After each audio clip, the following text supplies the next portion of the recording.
A eleição de 22 vai confrontar um ex-presidente e um atual presidente. 2 mandatários máximos da nação, 2 presidentes da República. É interessante que quando a gente vê isso, parece que se apagou da memória do brasileiro o governo Temer e o governo Dilma. É como se eles não tivessem existido. As pessoas só lembram do governo Lula, do governo Bolsonaro. E são esses 2 projetos que vão estar em confronto em 22. São os 2 maiores líderes da história política recente e ambos têm parcelas expressivas do eleitorado, um eleitorado fiel. E aí não há espaço para uma terceira via dentro desse cenário.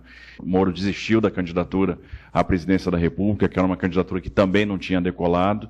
Então o presidente acaba tendo uma visão do jogo que ninguém tem, absolutamente ninguém tem. E o que ele acaba falando acaba se confirmando. Eu me lembro no dia que o Moro ia pedir demissão, quando houve a exoneração do Valeixo, e eu tinha tido uma conversa com o Moro pela manhã bem cedo, e a conversa foi muito ruim, e eu cheguei ao presidente, olha, eu tive uma conversa com o Moro, e na verdade o que eu tinha pedido ao Moro é que ele pensasse no Brasil, que a gente estava vivendo um momento de crise sanitária, era necessário deixar a vaidade de lado, e não era possível que a gente não arrumasse dentro da Polícia Federal um excelente quadro que trouxesse ali também, que tivesse uma confiança do presidente da República, e a resposta foi extremamente negativa. E quando a gente falou para o presidente, olha, por que você não conversa com o Moro? Ele vai sair falando coisas que eu acho que ele não deve falar, e isso vai ser ruim para o senhor, vai trazer um desgaste. Acho que ele está aí pensando alguma coisa politicamente para frente. O presidente disse, não esquenta a cabeça, não vai a lugar nenhum. Ele queimou a largada. Então, o presidente tem uma visão do jogo que é extraordinária, assim, ele tem uma sensibilidade política, tem uma intuição, tem um faro. Nós estávamos inaugurando a ponte do Abunã, fica na ponta do Abunã, na divisa, né, de Rondônia com Acre. A ponte é toda em Rondônia, mas é necessária para quem acessa o estado do Acre. O estado do Acre, durante anos, décadas, viveu isolamento, ou seja, para você chegar no Acre, você tinha necessariamente que pegar uma balsa para atravessar o Rio Madeira. E essa travessia custava caro, um caminhão ia pagar R$200 e levava às vezes 5, 6 horas de fila para ingressar na balsa e fazer a travessia. Um empresário, um dono de concessionária do Acre ficou muito feliz e levou algumas motos para a ponte no dia da inauguração. E o presidente viu aquelas motos, subiu na moto, me botou na garupa dele e nós fizemos umas 3 travessias da ponte, obviamente sem capacete, sem nada. E aí, quando a gente terminou a última travessia, eu confesso que eu estava morrendo de medo, a ponto de partir para a baixaria e agarrar o presidente pela cintura. Quando a gente terminou a última travessia, ele saiu da moto, virou para mim e disse assim, Capita, que ele me chama de Capita, porque eu também era capitão do Exército. Qual vai ser a notícia? Eu digo, presidente, a notícia vai ser que a gente atravessou a ponte sem moto, sem capacete. Ele falou, exatamente, a notícia vai ser essa. Nós atravessamos a ponte sem capacete. Só que eles vão falar da ponte, eles vão falar da inauguração dessa obra, que levou décadas e do contrário ninguém ia falar. Se atravessou uma recessão brutal na Argentina, né, que subtraiu exportações industriais brasileiras, se atravessou o desastre de Brumadinho, se atravessou a crise do Covid, se atravessou a crise hídrica, se está atravessando a guerra da Ucrânia, né, e com todas essas crises, o governo aprovou reformas para o mercado, manteve uma trajetória de consolidação fiscal, está gerando emprego, o Brasil vai crescer e a popularidade dele está em alta. Qualquer outra pessoa que tivesse atravessado as mesmas crises, com a mesma oposição sistemática da mídia, teria derretido. O Bolsonaro não derreteu, era um fenômeno.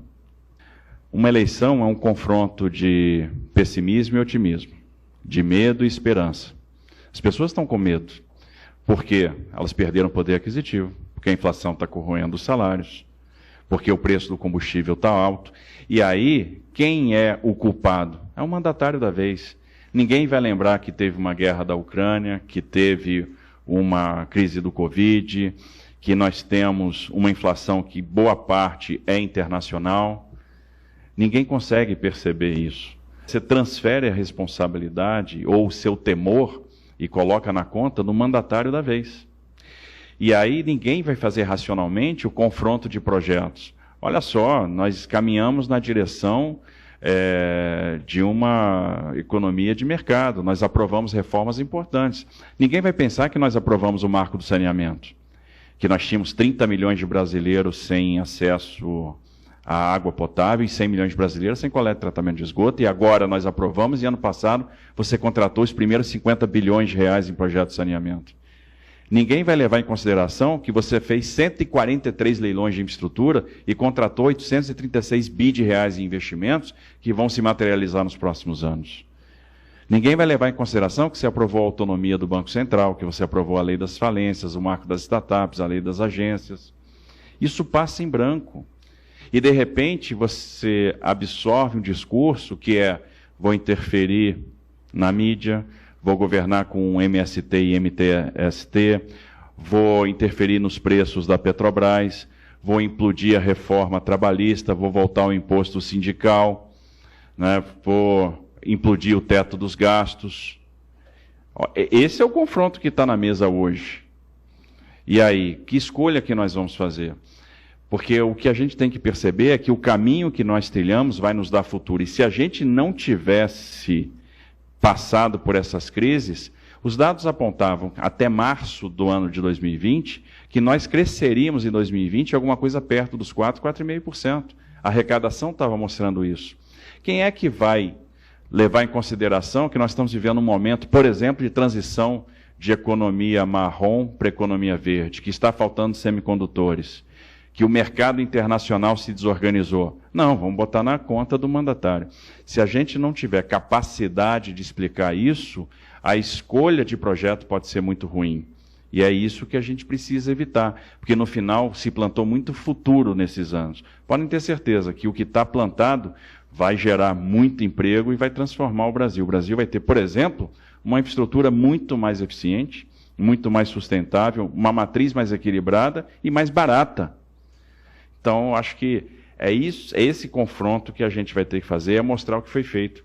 Por exemplo, todo mundo se vende que a gestão de pandemia foi um desastre, foi ruim. E aí a minha pergunta é, será que foi? Nós tivemos a maior injeção de liquidez na nossa história. Por meio do benefício emergencial, nós conseguimos preservar empregos. O governo postergou o pagamento de dívida, aportou dinheiro aos estados e municípios, congelou 2 anos de salário e, por causa disso, estados e municípios tiveram o melhor resultado fiscal desde 1991. Ou seja, a gente conseguiu superar a crise e, se não fossem tomadas essas medidas, estados e municípios não teriam pagado salário. Os funcionários públicos não iam receber, vários entes não pagariam salários. E, de repente, estados que estavam quebrados hoje estão no azul, está todo mundo no azul. Por quê? Nós tivemos uma safra excepcional de grandes gestores? Não, porque as medidas que foram tomadas foram corretas. Nós preservamos os empregos, né, quando o governo assumiu parte do salário e permitiu a interrupção ou a negociação dos contratos de trabalho. Veio o auxílio emergencial, que manteve ali uma capacidade de compra e aquilo que virou poupança num determinado momento, se transformou em consumo e isso manteve a roda da economia girando. A gente conseguiu, por exemplo, nós operamos com uma taxa de juro baixa durante o período do Covid para manter a economia viva e agora a gente está com um degrau a mais acima do juro neutro, o que vai nos permitir uma redução da inflação. E interessante, a gente está vendo um aporte, um fluxo de recursos para o Brasil enorme. Basta ver o que está acontecendo no câmbio. O mundo talvez já tenha percebido que a inflação vai ser um efeito persistente, não é algo passageiro, é algo que veio para ficar durante algum tempo, e que as empresas brasileiras operam melhor nesse ambiente do que empresas de outros lugares do mundo. E, no final das contas, o fluxo financeiro está vindo para cá. Tem certas coisas que a gente vai precisar mostrar, sob pena de levar o Brasil para um caminho muito ruim.